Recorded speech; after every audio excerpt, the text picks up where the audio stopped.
So hello friends, अब हम discuss करेंगे एम्प्लॉय स्टेट इंश्योरेंस स्कीम के बारे में। ठीक है, पीआईबी में एक इन्फॉर्मेशन आई थी कि ईएसआई स्कीम जो है सारे स्टेट और यूनियन टेरेटरीज में नोटिफाई है एक्सेप्ट लक्षद्वीप। सो लक्षद्वीप को छोड़ के जितने भी राज्य हैं और जितने भी यूनियन टेरेटरीज हैं उन सारे राज्य में, यूनियन टेरेटरीज में ईएसआईसी स्कीम लागू है एक्सेप्ट लक्षद्वीप। लक्षद्वीप में ईएसआईसी स्कीम लागू नहीं है। ठीक है, और एक इन्फॉर्मेशन और थी कि ईएसआई स्कीम जो है ये 610 डिस्ट्रिक्ट में चल रही है इस समय। टोटल डिस्ट्रिक्ट कितनी है? टोटल डिस्ट्रिक्ट हमारे देश में 766 है। ठीक है, 610 डिस्ट्रिक्ट में ईएसआईएस स्कीम चल रही है। ठीक है, और एक और इन्फॉर्मेशन आई थी कि other patient can also avail the medical service from under utilize hospital of ESIC. मतलब अगर कोई पेशेंट है जो कि ईएसआईसी का मेंबर नहीं है, वो भी चाहे तो ईएसआईसी जो हॉस्पिटल है उसका फैसिलिटी अवेल कर सकता है अगर वो हॉस्पिटल अंडर यूटिलाइज है। ठीक है, ऑन यूज़र बेस, मतलब चार्ज पे करके। ठीक है, तो अब हम इस स्कीम के बारे में पढ़ते हैं। सो ये स्कीम आई थी 1952 में। बहुत ही पुरानी स्कीम है ये, 1952 की स्कीम है। 1952 में आई थी, और जो मिनिस्ट्री इसको इम्प्लीमेंट कर रही है वो है ministry of labour and employment. ठीक है, और एडमिनिस्ट्रेशन जो है वो ईएसआईसी के अंदर है, मतलब employ state insurance corporation.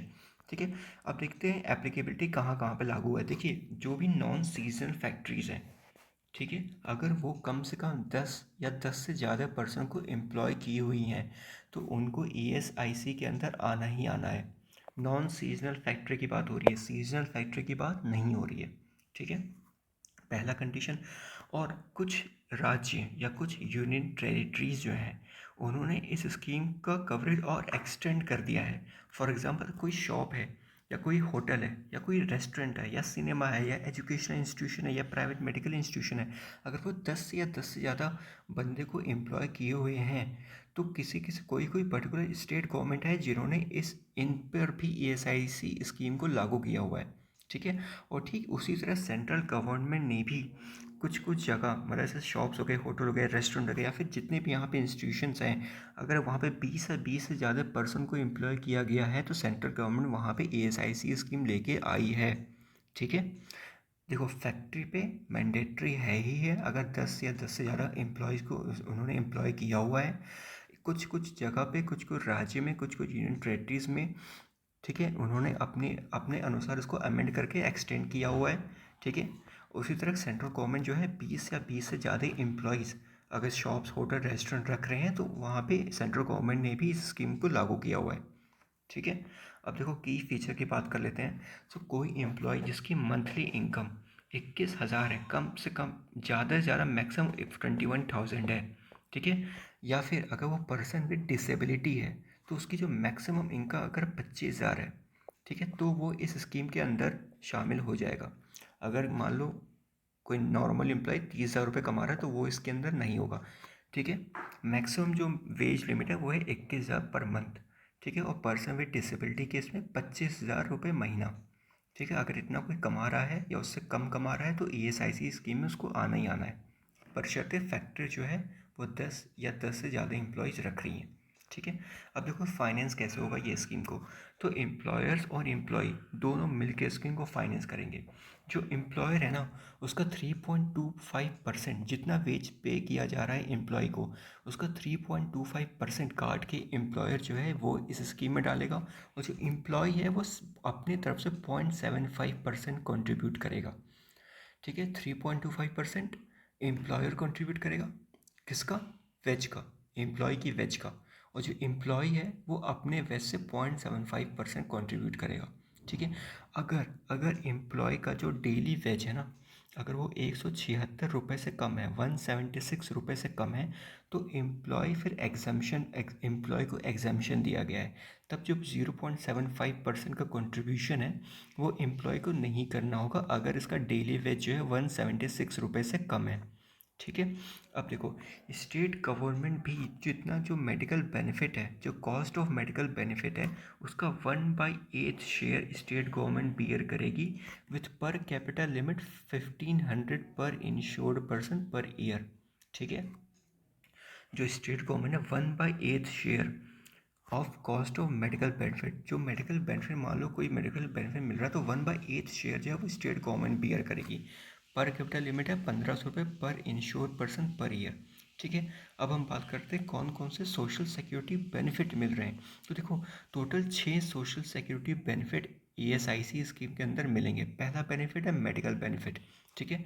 Suppose करो कोई एम्प्लॉय है जिसने आज के दिन किसी फैक्ट्री को ज्वाइन किया है, तो आज के दिन से ही वो मेडिकल बेनिफिट के लिए एप्लीकेबल हो जाएगा। ठीक है। और देखो, इसके अंदर क्या क्या फुल मेडिकल केयर प्रोवाइड किया जाएगा on the day he इंटर्स the employment, उस पर्सन को भी और उस पर्सन की फैमिली को भी। ठीक है। अगर किसी पर्सन ने आज ज्वाइन किया है तो आज से ही उस पर मेडिकल बेनिफिट प्लान लागू हो जाएगा। ठीक है। और कोई सेलिंग नहीं है। मान लो कोई इसको कोई बहुत भयंकर बीमारी हो गई है, काफ़ी ज़्यादा खर्चा हो गया, तो कोई सेलिंग नहीं है एक्सपेंडिचर में। ठीक है। सारा का सारा जो पैसा है वो ईएसआईसी की तरफ से उसको दिया जाएगा। ठीक है। और मान लो कोई पर्सन रिटायर हो चुका है, ठीक है, या परमानेंट डिसेबल हो गया है, तो 120 रुपये एनुअल प्रीमियम दे के इसको मेडिकल बेनिफिट का फ़ायदा मिल सकता है। ठीक है। अगर रिटायर पर्सन है या फिर परमानेंटली डिसेबल हो चुका है, तो 120 रुपये एनुअल प्रीमियम दे के उसको मेडिकल बेनिफिट का फ़ायदा मिल सकता है। तो पहला बेनिफिट हमने देख लिया, मेडिकल बेनिफिट। दूसरा बेनिफिट की बात करते हैं, ये है सिकनेस बेनिफिट की। ठीक है। अब देखिए, हमने देखा था मेडिकल बेनिफिट में पहले दिन से ही एम्प्लॉय को बेनिफिट मिलना शुरू हो जाएगा, पर ये सिकनेस बेनिफिट में नहीं है। सिकनेस बेनिफिट का फ़ायदा आपको तभी मिलेगा जब एटलीस्ट 78 डेज तक का कंट्रीब्यूशन एम्प्लॉय करे for the period of 6 month.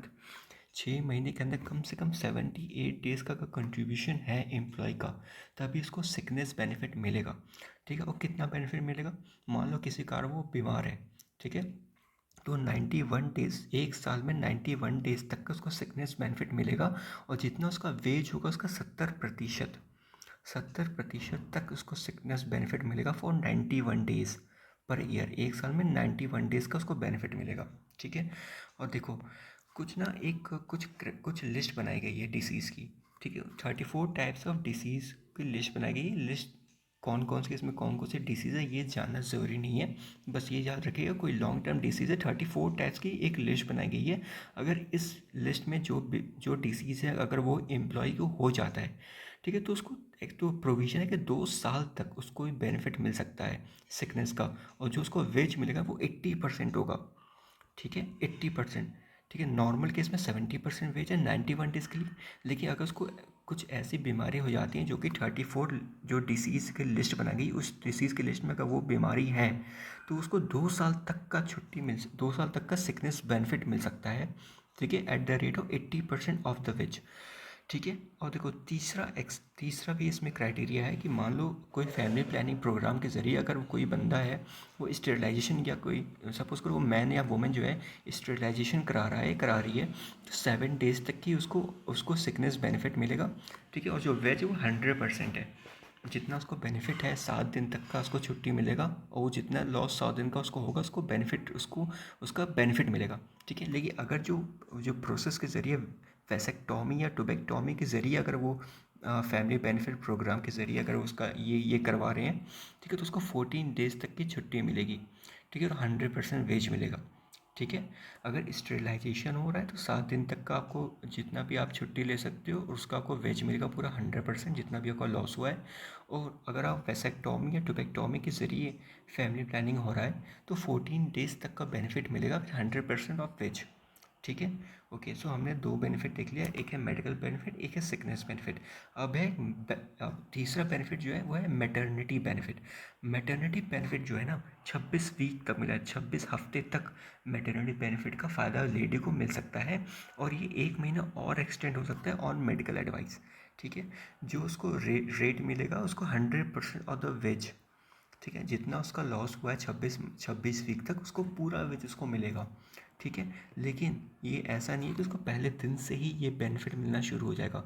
जैसा हमने सिकनेस बेनिफिट में देखा कि 78 डेज तक उसको कंट्रीब्यूट करना होगा एम्प्लॉय को, उसी तरह मैटरनिटी बेनिफिट में 70 डेज तक का कंट्रीब्यूशन करना होगा प्रीसीडिंग 2 कंट्रीब्यूशन पीरियड।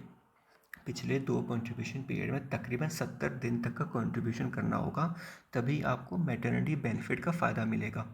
ठीक है। हमने 3 बेनिफिट देख लिया। ठीक है। Medical benefit, sickness benefit, maternity benefit. चौथा बेनिफिट है डिसेबलमेंट बेनिफिट। ये डे 1 से ही लागू होगा।